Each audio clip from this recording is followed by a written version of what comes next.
The deep web is one of the most amazing things on earth, not because of how joyful it makes people or anything, but because it is a completely uncensored view of people. You can speak your mind, buy what you want, do anything you want. When on the deep web, you have complete and total freedom. I had always been fascinated by the deep web, and at the time the events in this story occurred, I was in college. Lots of people at my campus had really been getting into accessing the deep web. It was almost like a trend. With so many people getting on it, it seemed perfectly safe for me to give it a try. Now, I had always heard of the deep web horror stories. Stories of hacking, stumbling on disgusting sites, and people even somehow finding your address.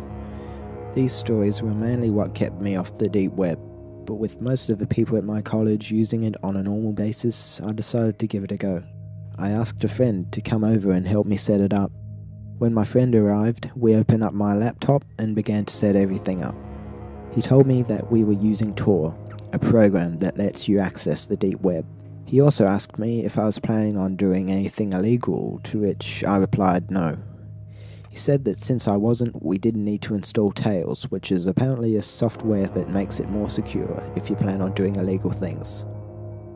A little while later, everything was set up. I had my new IP address, and my friend gave me a brief rundown of what to do and what not to do. He made it very clear that while I was using the hidden wiki, that I kept it on censored mode, so that it would be less likely for me to see something I didn't want to see. After about 2 weeks of using the deep web, I felt like a pro. I had accessed many different sites, spoken with some great people, made friends, even bought some weed. I had become cocky and was ready to dig deeper into the dark web. I turned off the censored mode on the hidden wiki and began to browse the links. It took a while, mostly because Tor is a bit slow and many of the links just led to dead web pages. Eventually I stumbled onto a site called Gore. It was mainly a big chat room with many different topics. I had a fairly strong stomach. I had seen many violent movies and had seen beheadings, killings and the like through the normal internet. After looking at a few different chat rooms, I noticed how sick this site really was. The people in these chat rooms were actual killers bragging about some of the things they had done. In the chat room, you could also post pictures. One man by the name of Culture045 had the stage in one of the chat rooms. He was explaining in great detail how he had broken into someone's house, kidnapped a little girl, and brutally killed her parents by hiding under their bed and then opening their throats. He then explained how he brought the little girl back to its house, raped her, beat her, then cut her up. I didn't think he was telling the truth at first, but then he posted pictures. These were the most horrifying pictures I had ever seen. Close-ups of a poor 8 to 10-year-old girl being beaten and cut with a knife. Culture kept posting pictures. The new ones were of the girl tied to a chair, bleeding, crying, throwing up, etc. Then he showed a picture of him with the drill, drilling into her skull. The most haunting part is that while he was doing it, he was looking at the camera with sheer joy on his face. I had seen enough and typed into the chat room window, "You people are sick and deserve to die. How can you sleep at night?" Immediately, people began making fun of me, saying that I was just as helpless and ignorant as the little girl in the pictures, and that I should get off the big boy part of the internet.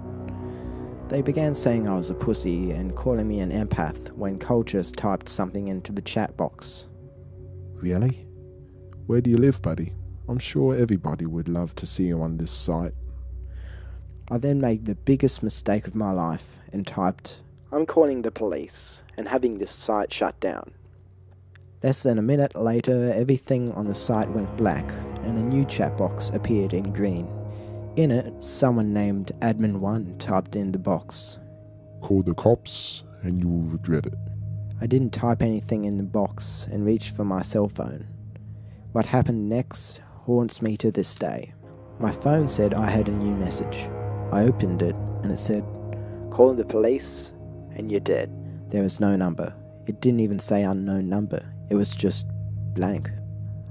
I looked back at my laptop and saw my webcam light turn on. I quickly covered it, but I saw on the screen a picture of me looking at my phone.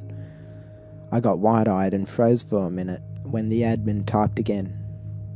Put the phone down right now and uncover your webcam. I put my phone down but kept the webcam covered when he typed again. Okay then, be like that. Right after, he posted my full name, age and address in the chat box and typed, It would be a shame if you and your college buddies went missing, wouldn't it? I then did as he said and uncovered my webcam. He then told me to follow his instructions on how to make it impossible for me to reach the site again. I followed each and every one. When I finished, I got a text that said, "Now don't ever try and come back." Just like before, it had no number. I still called the police from my friend's phone, but they were never able to find the site. If you ever go on the deep web, don't ever just mindlessly explore, especially if you don't have additional software to keep you more secure. I was a stupid college kid, and I just hope nobody makes the same mistakes I did. I moved to a different home and changed all of my information, but I still get nightmares to this day.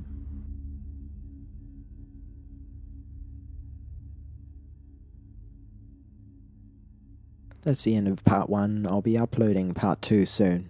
This is unlike anything I've ever really done on my channel, so I'm wondering how it'll be received.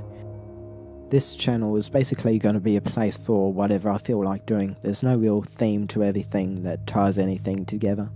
It's just a place where I'll be uploading whatever comes to mind, whatever tickles my fancy. Have a happy Halloween, everybody.